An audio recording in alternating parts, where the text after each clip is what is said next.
أهلا وسهلا بكم متابعينا في الدرس العاشر والأخير من تعلم اللهجة التونسية في أقصر وقت ممكن. درسنا اليوم كلمات وعبارات صعبة اثنين. اليوم إن شاء الله سوف نختم دروسنا في تعلم اللهجة التونسية. بعض العبارات الصعبة: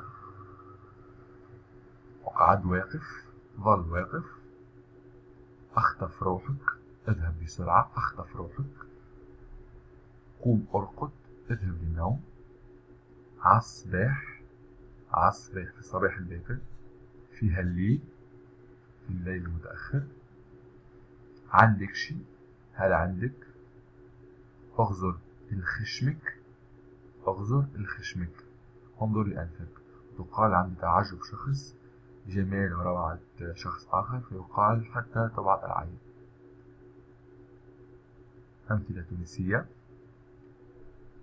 جاي عاون فيه على قبر بوه، هربلو بالفاس.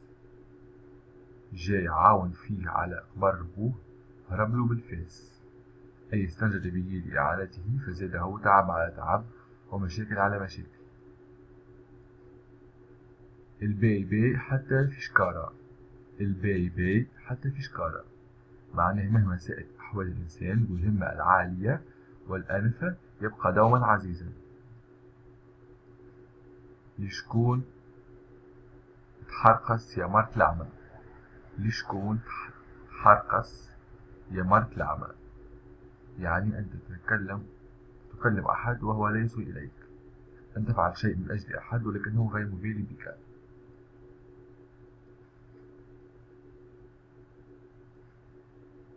كي جيت حشتي بيك يا وجهي خربشوك لقطاطس، كي جيت حشتي بيك يا وجهي خربشوك لقطاطس، يعني عندما احتجت لشيء كان عندك اختفى فجأة.